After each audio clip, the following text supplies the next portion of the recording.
وہی عورت کہ جو عورت اللہ سبحانہ و تعالیٰ کی اسی معاشرے میں وہ جو اس کی مخلوق پیدا ہوتے ہی زندہ درگور کر دیا جاتا تھا، اپنے ماتھے کی کلنک سمجھا جاتا تھا، اور صرف عرب میں نہیں، تمام تہذیبوں میں جو اس کا نام ایوا انگلش میں اس کو کہتے ہیں ہوا کو، اور ایوا ایون سے ملتی ہے، کہا جاتا ہے کہ یہ شیطان کا پرنام۔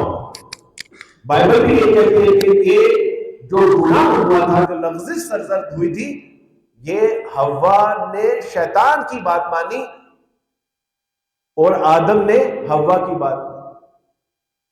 اور آج تک یہ بحث چلتی آ رہی ہے کہ یہ شیطان ہے، یہ شیطان کا اوتار ہے، یہ شیطان کا چرخہ ہے، یہ شیطان کی چالوں میں سے ایک چال ہے۔ اکثر مذاہب میں تو یہ بحث تک چلتی ہے کہ یہ انسان بھی ہے کہ نہیں،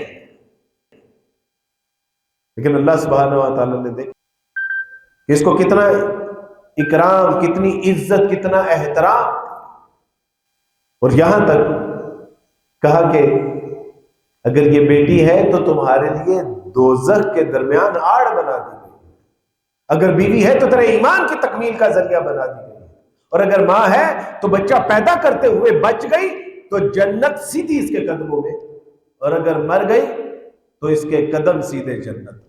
یہ کس نے بتایا؟ اسلام نے۔